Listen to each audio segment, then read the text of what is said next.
If you have around $2,500 to spend on a new gaming PC build, you can either get an excellent 4K gaming performance or a trash one depending on how much PC knowledge you have. So if you want the best performance possible for the price, I got you. In this video, I will show you the best $2,500 PC build that will have top tier performance, in fact one of the best PCs in the market today. I will also show you the estimated performance or average FPS in other words, and I will explain everything in simple terms so even beginners to PCs can understand. Links to all of the components mentioned will be in the video description. And if you don't want to build a PC yourself but you want a high-end gaming experience, stick until the end of the video because I have something for you as well. That being said, let's start. First, let's talk about the CPU, the Ryzen 7 7700. This one is a great 8-core processor that is going to get the job done even with the best GPU on the market, and is not going to bottleneck it at 4K resolution, which is what you're aiming at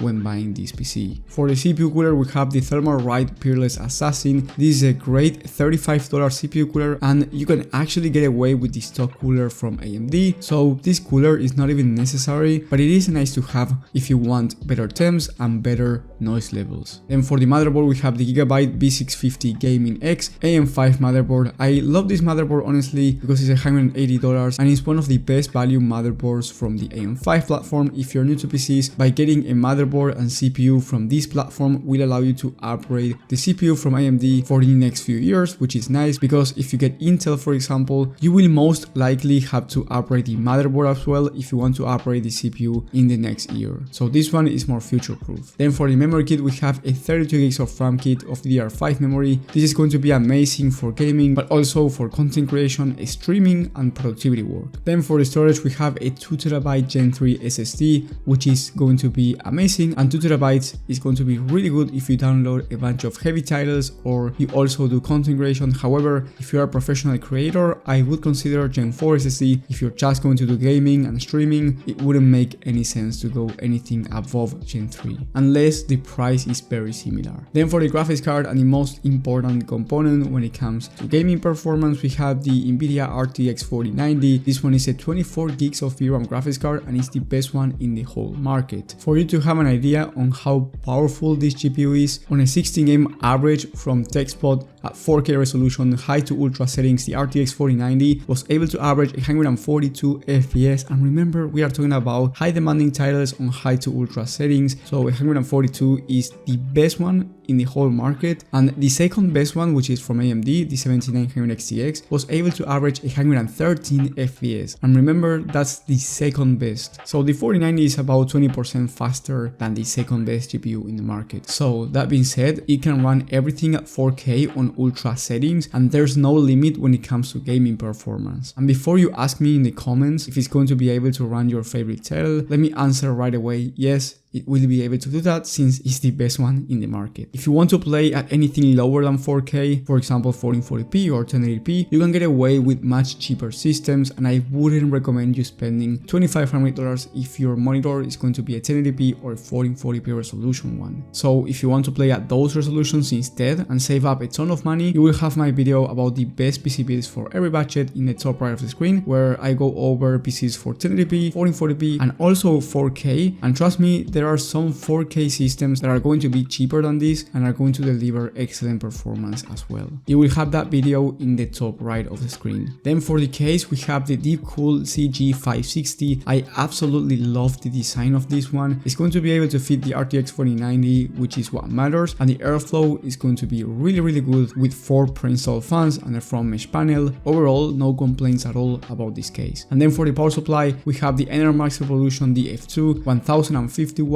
80 plus gold power supply, and when it comes to the RTX 4090 you need a high wattage power supply. That's why I went with this one, which is A tier rated, meaning that it's excellent quality and it's not going to make this PC explode, which is what matters the most when it comes to power supplies. The total price for this system when I'm recording this video is $2,530, and if you want to stick to the $2,500 mark, you can get away with the stock CPU cooler from AMD as I said before, and that would save you around $35 and make this PC $2,500 exactly. But in my opinion, if you're willing to spend that amount of money, you should spend 30 extra bucks for a nice CPU cooler. And if you want a Prebuilt PC instead because you don't want to build a PC yourself, which is completely understandable, you will have my video about the best Prebuilt PCs of the month in the top right of the screen, where I go over a $2,000 budget, a $2,500 one, and also a $3,000 one in case you're willing to spend even more money than $2,500. And trust me when I say Prebuilt PCs at that price point are actually pretty good, so you will not get scammed. Trust me, I do my research. And if you watched until the end, let me know in the comment section what do you think about the RTX 4090. Let me know if you would buy it if you had the money. That way I know you're a real one when you comment your opinion on the 4090. Thank you guys for watching, thank you for the support, and I will see you on the next one.